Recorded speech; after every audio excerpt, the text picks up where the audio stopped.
Hello guys, most welcome my YouTube channel. Guys, कल Wednesday को CPI data आने वाला है। 12 अगस्त के दिन बहुत इंपॉर्टेंट न्यूज हो सकती है, मतलब एकदम हाई इम्पैक्ट न्यूज है। आप देख सकते हैं 6 बजे कल शाम को core CPI month two month, core CPI year two year और सीपीआई मंथ टू मंथ और ईयर टू ईयर। तो लास्ट टाइम कम था, ये थोड़ा सा ज्यादा था और ये माइनस में था। तो अब जो एक्सपेक्टेड है वो 0.2 आने वाला है, मतलब कम बढ़कर आने वाला है। ये कम दिख रहा है और ये प्लस में आ रहा है, मतलब ये भी इंक्रीज होगा। ये कम था तो ये इंक्रीज होगा। तो आप समझते हैं कि सीपीआई एक्चुअल में होता क्या है। तो पहले कुछ बातें समझते हैं। सीपीआई सीपीआई इन्फ्लेशन क्या है। सीपीआई ये है, अगर बढ़ जाए या घट जाए तो सीधा इसका इम्पैक्ट आपको गोल्ड, बिटकॉइन और शेयर मार्केट में इसका असर होता है। सीपीआई का फुल फॉर्म है consumer price index. Consumer price index महंगाई दर को बताता है। Consumer price index. अब यहाँ हम पढ़ते हैं, जो मैंने थ्योरी बहुत शॉर्ट में लिखा है। आम कंज्यूमर द्वारा खरीदी जाने वाली चीजों और सर्विस की प्राइसेस समय के साथ कितनी बढ़ी और घटी। सिंपल अक्षरों में अगर कहा जाए, सीपीआई अगर बढ़ रहा है तो इसका मतलब है महंगाई बढ़ रही है और हमारी परचेसिंग पावर कम हो रही है। अगर मार्केट में ऑब्वियसली महंगाई बढ़ेगी तो आम कंज्यूमर, आम रिटेलर उसको खरीदना कम कर देंगे या बचत करेंगे, कम खरीदेंगे या तो नहीं खरीदेंगे।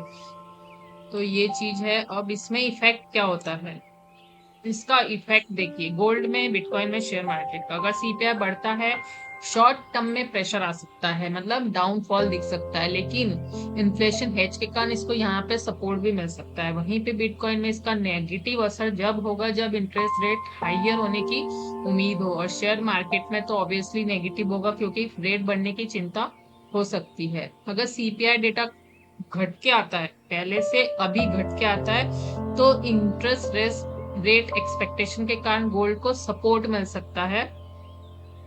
और वैसे भी ये बढ़ सकता है, तो एक उछाल आ सकता है। जब भी कोई इवेंट आता है तो 200-400 पॉइंट का या तो डाउन या तो अब आपको 1 मिनट में देखने को मिल सकता है।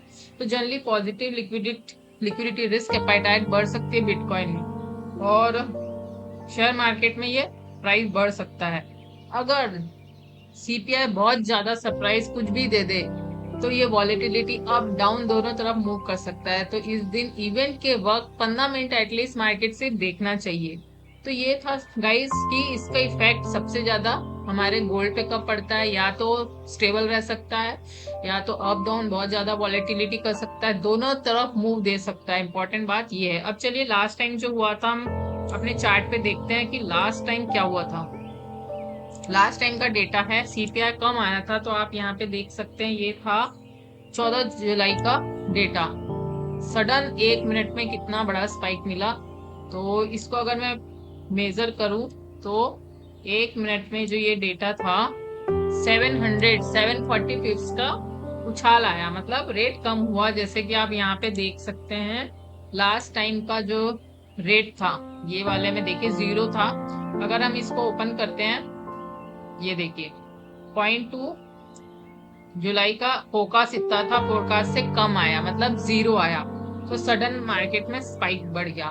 तो अगर ये बढ़कर आएगा तो मार्केट डाउन, मतलब market in the sense gold, specially gold में खासकर बहुत अच्छा मूव आपको देखने को मिलेगा। तो गाइस, सीपीआई बहुत इंपॉर्टेंट है। चलिए कल शाम को 6 बजे डेटा देखते हैं कैसा हमें मार्केट का मूवमेंट दिखता है।